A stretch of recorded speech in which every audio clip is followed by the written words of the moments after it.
Hi guys, good afternoon. Welcome to our YouTube channel, ArJac Escapades. For today po, meron tayong simple recipe.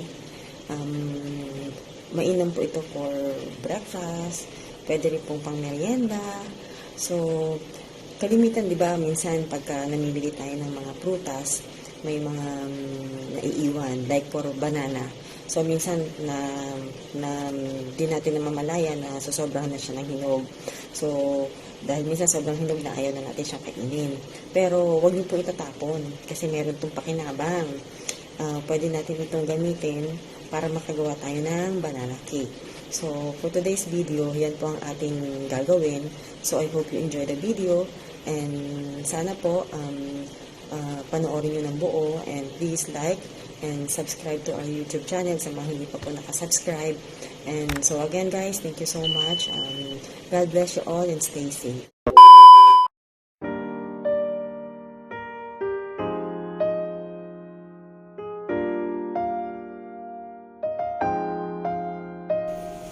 Hi guys, so we're back.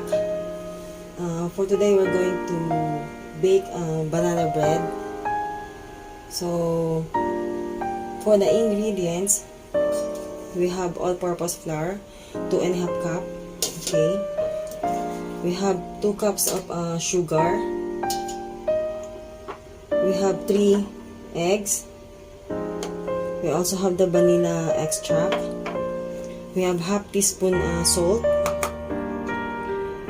half teaspoon baking soda, and then half cup melted bread, and then the banana, ripe banana. And for this one, we're going to put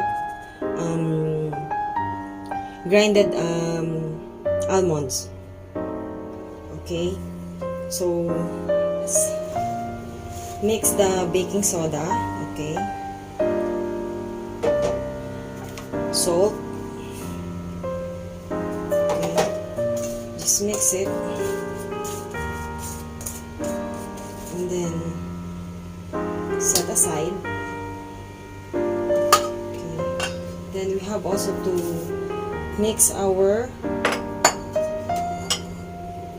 sugar, okay, with the melted butter.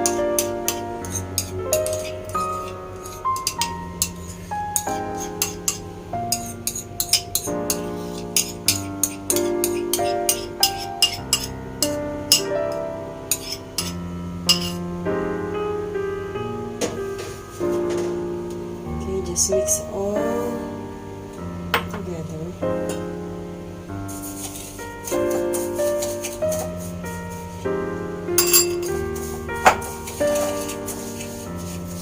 Mas maganda guys yung talagang melted yung butter para hindi siya magbuo-buo.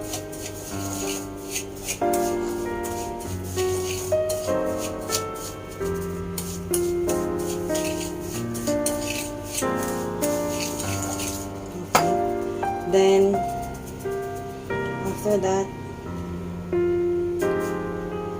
the egg.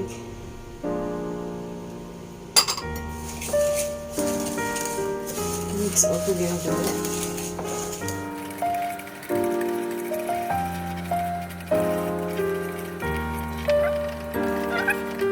Set aside as well.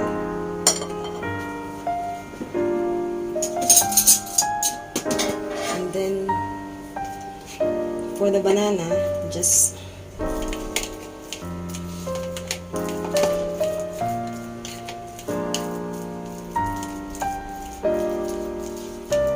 make sure na durog siyang maigi.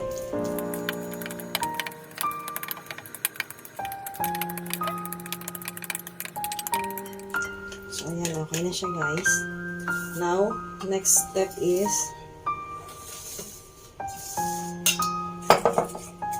for your flour mixture and your butter, just mix all together.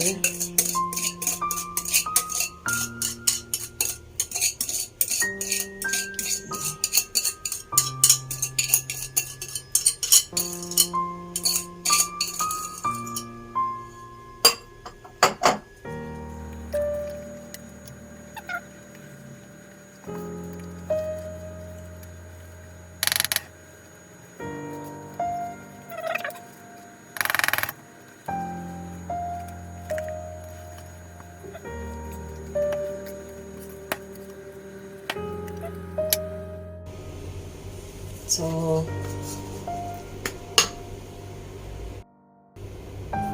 guys, ito na po. Then, put in the banana. Then,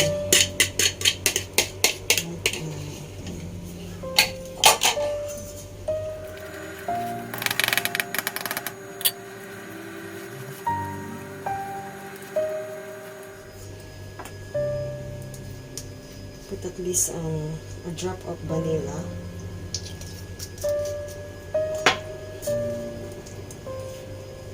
To enhance the flavor.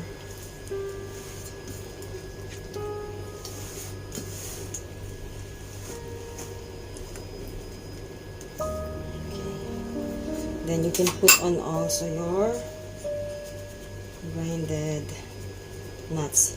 Any nuts will do. So for now, for today, I'm going to use I use this almonds.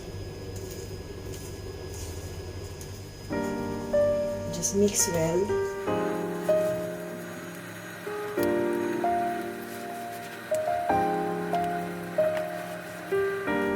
So I think it's ready.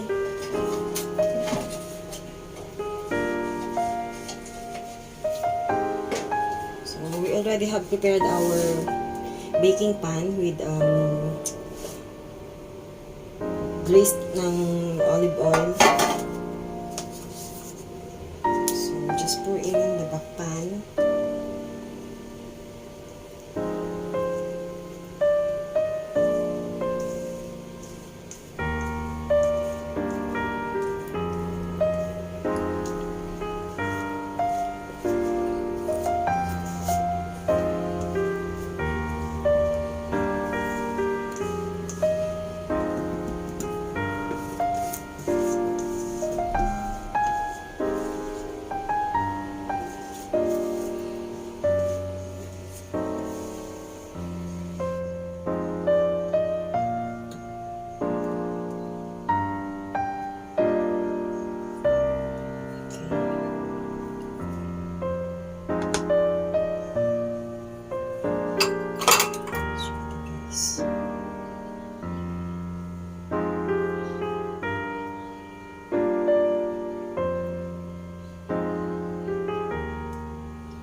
That's it. It's ready to bake.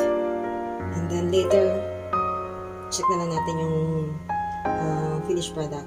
For the oven, you can preheat at 5 to 10 minutes. Then after that, salang. And then 10 to 20 minutes for the baking time.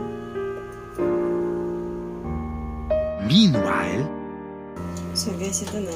Ready na yung ating oven.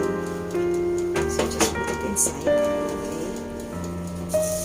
So I set it on 200 degrees.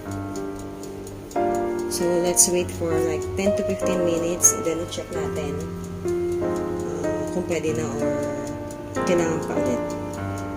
a few minutes later. So this is it, guys. Ito na po yung ating finished product.